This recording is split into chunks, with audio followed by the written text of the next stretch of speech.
Welcome to our deep dive today. We're going to be exploring something really unique, 4 medieval-style plays. Each one completely improvised by Google's Gemini 1.5 Pro AI. It's pretty wild. We've got an interlude, a morality play, a miracle play, and a mystery play. The whole set. All featuring the same characters, Bob the Glassblower and LSD Allusion. Okay. In a series fictitiously titled Slippery Slide Plays. I love that. What's particularly interesting to me here is that the AI was given nothing but the play type as a prompt. Right. It had to draw on its knowledge of these medieval genres to create the dialogue, the characters, the plots, everything. And that's exactly what we'll be reviewing today, the content of these plays. Let's just focus on what it actually produced. So before we start, just a super quick reminder of what each of these medieval play types is all about. Interludes, as the name suggests. Right. Were short, often humorous pieces performed between acts of longer plays or during feasts. Think of them as the medieval equivalent of a sitcom, meant to provide a bit of comic relief. They often focused on everyday life and relatable characters. Morality plays, on the other hand, were more like morality lessons disguised as entertainment. They used allegorical characters representing virtues and vices to teach the audience about right and wrong. The protagonist usually represents humanity as a whole, struggling with temptation and seeking redemption.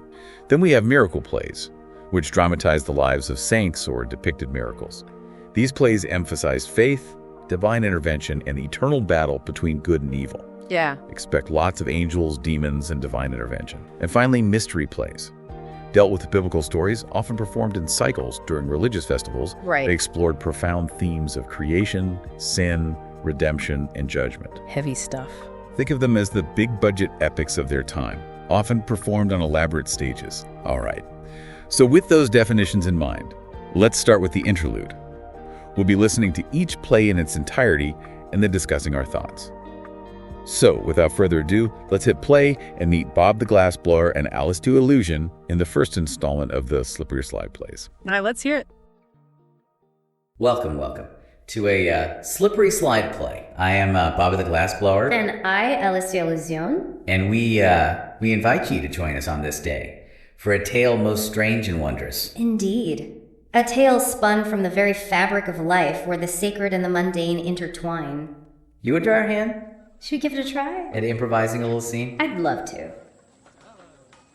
Good morrow, Mistress Alice. Tomorrow. A fine day it is for blowing glass. It is indeed. Wouldn't you say? The sun shines bright. It does. And the air is crisp Oh, as a yes. freshly picked apple.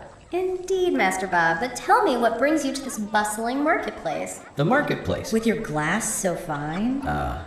But a craftsman cannot live on windows alone. So true. Fair Alice, nay, I have come to peddle my wares, Interesting. to dazzle the eyes of the good people of this town with the most exquisite glass creations they ever did see. Exquisite. And speaking of dazzling, have you seen the new Lord's wife? The Lord's wife? No. Some say she's as vain as a peacock, Oh my. demanding a mirror to rival the moon itself. Oh my goodness, a common target for us interlude folk? Is it really? Oh yes, vanity. Right. Remember that play last month where the pompous knight couldn't stop admiring his reflection? Yes. The audience roared with laughter when he tripped Whoa. and landed face first in the mud. Oh, that's awful, but also... Hilarious. Yeah. But back to business? Yes, back to business. What wondrous creations I can't wait to see. have I wrought today? But prepare to be amazed. I'm ready. I have here goblets, so delicate they might capture moonbeam, and bottles that hold the very scent of a summer rose. Now, Master Bob, you wouldn't be trying to trick a simple maid like me with tall tales, would you? Would I? These bottles really hold the essence of summer roses. I swear to my trusty bellows, Alice.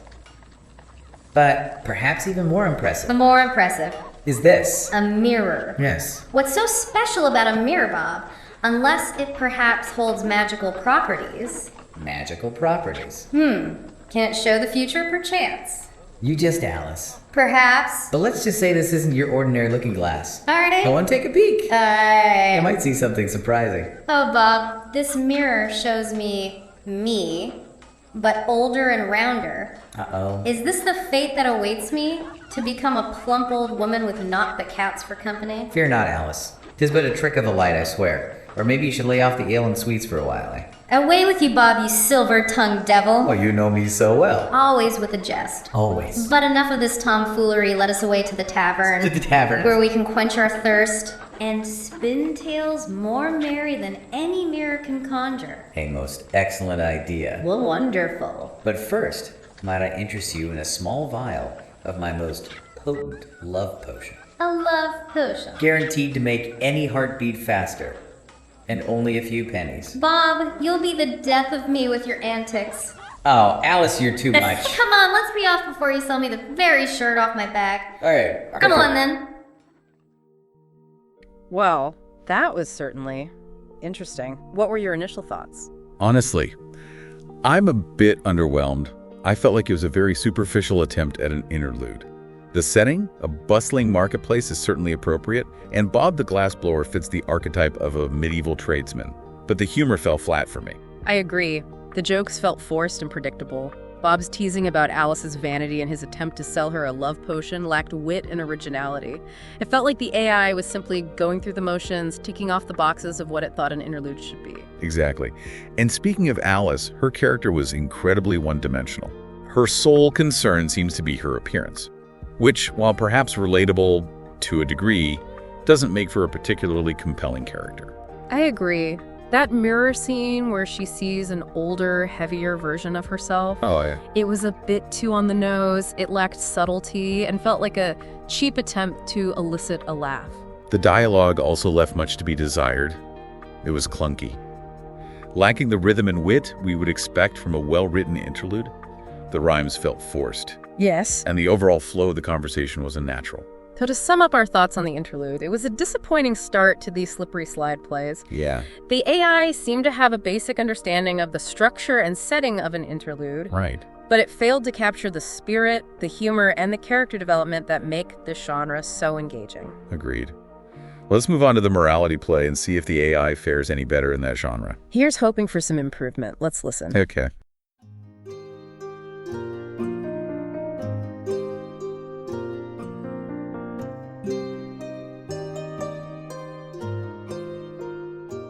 Once upon a time, there was a knight.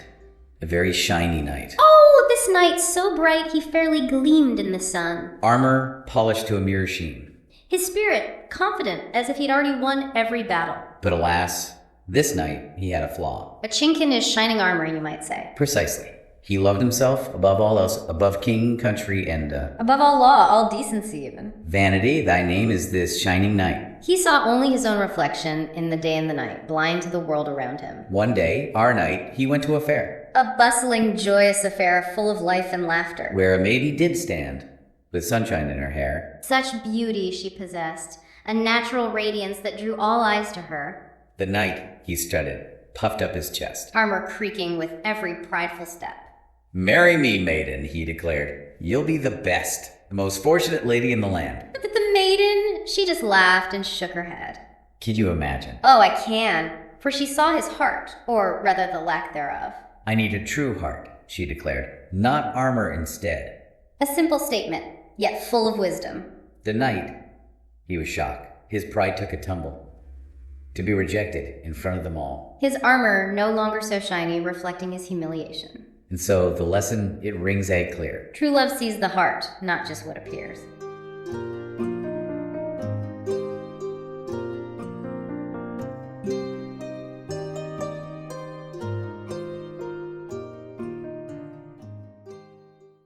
Well, I have to say that was slightly better than the interlude, Yeah, but still not great. I agree. The AI at least attempted to convey a moral message, which is the heart of a morality play. The focus on the shiny knight obsessed with his appearance, and the maiden who rejects him for his lack of inner beauty, was a decent attempt at exploring the themes of vanity and true worth. But did you notice how the AI relied on tired cliches? The shiny knight was almost a caricature of vanity, with his constant preening and bragging about his armor, and the maiden felt more like a symbol of purity and virtue than an actual character with depth and motivation. Absolutely. It lacked nuance and complexity. The message was hammered home with all the subtlety of a sledgehammer. There was no room for interpretation, no thought-provoking dilemmas that would truly engage the audience. And the rhyming structure, while typical of morality plays, felt clunky and awkward in this case. Yeah. It seemed like the AI was more focused on finding rhymes than on crafting meaningful dialogue. Right. And let's not forget the ending. Oh, yeah? The knight's sudden realization that he should focus on inner beauty felt rushed and unearned. There was no real journey of self-discovery, no struggle with temptation that would make his transformation believable. It seems like the AI struggled to capture the essence of a morality play, which lies not just in presenting a moral lesson, but in exploring the complexities of human behavior and the choices we make. Yeah. I'm curious to see if it does a better job with the miracle play. Shall we move on? Let's do it. Hopefully the AI can redeem itself with a bit of divine intervention. Fingers crossed.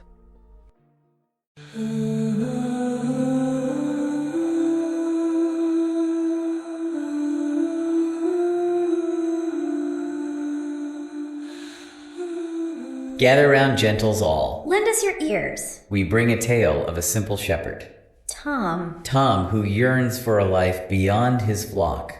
beyond the sheep. Dreams of riches and grandeur. Little knowing the perilous path that awaits him. One fateful eve, As the sun dips low, he encounters a mysterious peddler at the crossroads, with eyes that gleam like gold, and a tongue as smooth as silk. this peddler, Offers Tom 3 wondrous gifts a whistle, that can summon the a wind, cloak of invisibility. and a purse that never empties. But these treasures, They come at a steep price. the peddler, Is none other than the devil in disguise. and the price, Is Tom's very soul, his soul. tempted by the allure of such power Tom makes a bargain. that he will soon regret. He trades his soul, For the devil's gifts, and with them, transforms his life. no longer a humble shepherd, Tom becomes a man of wealth, an influence, builds a grand manor, dresses in fine silks. feasts on exotic delicacies. Yet, despite his newfound riches, Tom finds no true happiness. no, The weight of his bargain hangs heavy upon his soul. and the pleasures he once craved. Turned to ashes in his mouth, Haunted by guilt and despair, Tom seeks solace, in the church, confesses his sin to the kindly priest, who offers him, a glimmer of hope. even the darkest sin can be forgiven. Through true repentance, The priest urges Tom, to renounce his wicked ways. and seek redemption, Through acts of charity, and kindness. inspired by the priest's words. Tom vows to change. His life He returns the devil's gifts, gives away his wealth to the poor. and dedicates himself to helping others. Enraged by Tom's defiance, The devil returns, to claim what he is owed, tempts Tom with promises of even greater power, and riches, hoping to lure him back. into darkness. But Tom stands firm, Armed with his newfound faith, and the strength of his good deeds. he resists the devil's temptations. A mighty battle ensues A clash between good and evil that shakes the very foundations. of the earth. In the end, It is Tom's spirit that prevails, his goodness shines brighter than the devil's darkness, and the fiend is vanquished cast back into the abyss. from whence he came. And so, Tom's tale serves as a reminder that even the most grievous sin can be redeemed through true repentance. and a commitment to righteousness.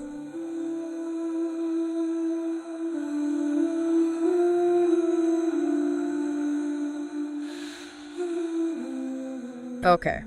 That was definitely the most dramatic of the 3 plays so far. It was. But was it a good miracle play? I'm not so sure. It certainly had the elements of a classic miracle play. A protagonist tempted by the devil, a struggle between good and evil, and ultimately a message of repentance and redemption. But the execution was flawed, wouldn't you say? In what way? Well, Tom the Shepherd was a rather passive character, easily swayed by the devil's promises of wealth and power. His descent into sin felt rushed and lacked the emotional depth that would make us truly sympathize with his plight. I agree. And the devil, while suitably menacing in his disguise as a peddler, was almost comically over the top. Right. His temptations lacked subtlety and felt more like a pantomime villain than a truly insidious force of evil.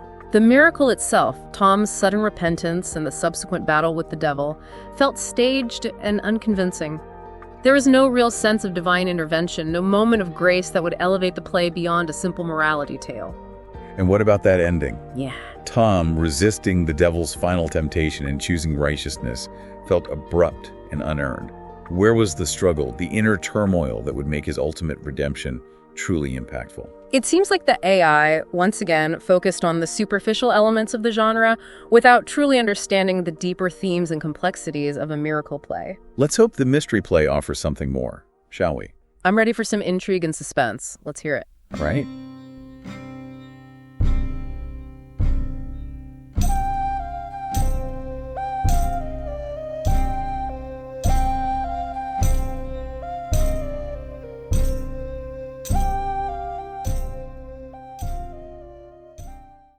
In a hamlet nestled amongst hills green and valleys deep.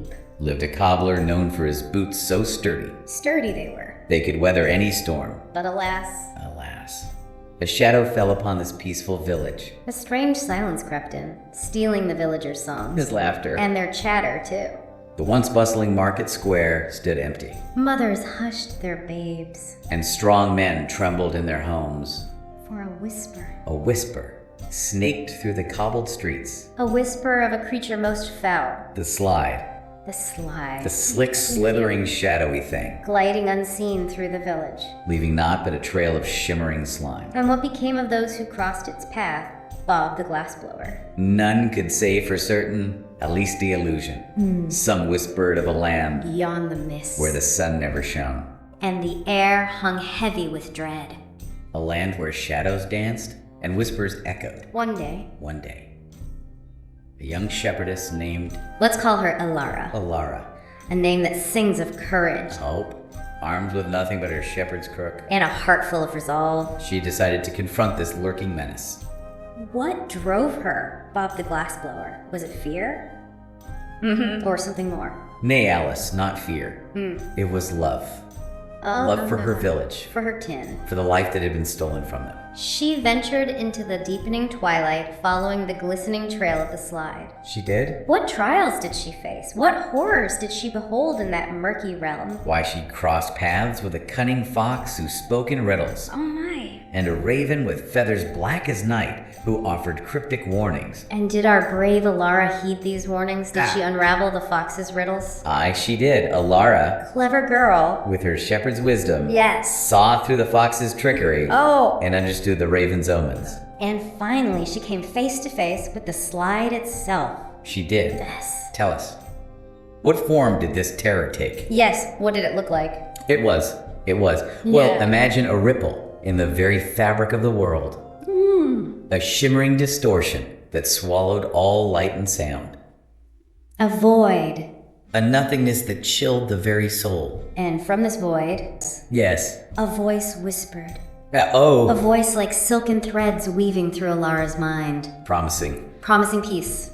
Promising oblivion. Did she fall for it? But Alara, strong in heart and purpose, Yeah. resisted its lure, didn't she? She did, didn't she? Yeah, she did.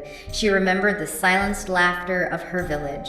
The empty market square. The fear that had crippled their lives. Yes. She planted her shepherd's crook firmly in the ground. Oh, a symbol of her defiance. How did she confront this formless horror? She sang. She sang. A song of her village. What kind of song? A song of laughter. And love and life. Wonderful. And as her voice rang out, the shimmering void trembled, the whispers faltered. A song of defiance. A song of defiance. Against the encroaching silence, Beautiful. the slide recoiled, shrinking back from the light of her song, Yes. until it was nothing more than a wisp of shadow, Fleeing back into the darkness. fleeing back into the darkness, from whence it came. And so, the village was saved from the slide. They were. Not by force of arms, but by the power of Alara's song. Such a powerful song. A testament to the enduring strength of the human spirit. Aye, and from that day forth, Whenever shadows threatened to consume their joy, the villagers would remember Alara's song, and their hearts would be filled with courage and hope. a tale to warm even the coldest night. I am Bob the Glassblower. Alice the Allusion at yours.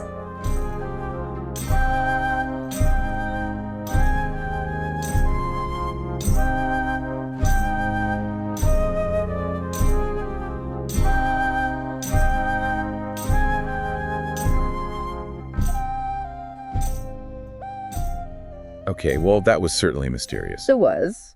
But was it a good mystery play? I'm not entirely convinced. It had the potential to be compelling. Right. The setting, a hamlet terrorized by the mysterious slide, certainly evoked a sense of dread and suspense.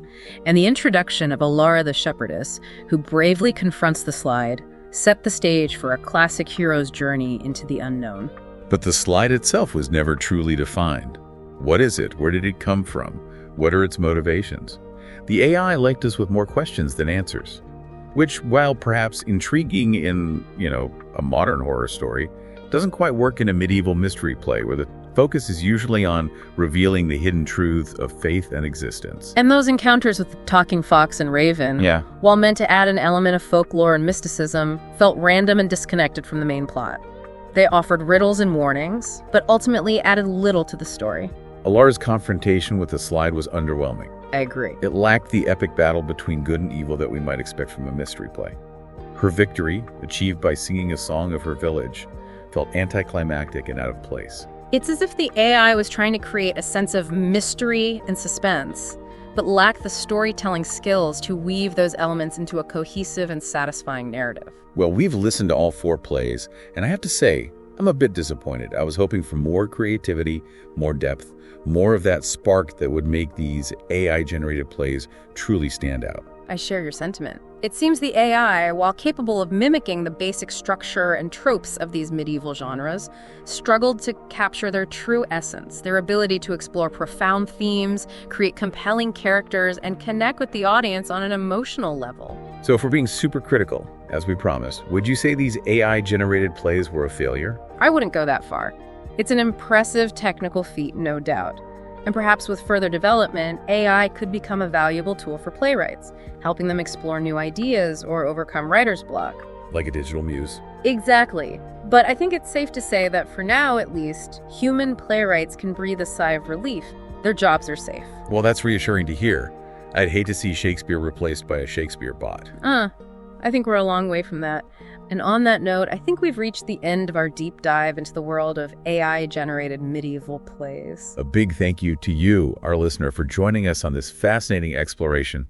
We hope you've enjoyed the show.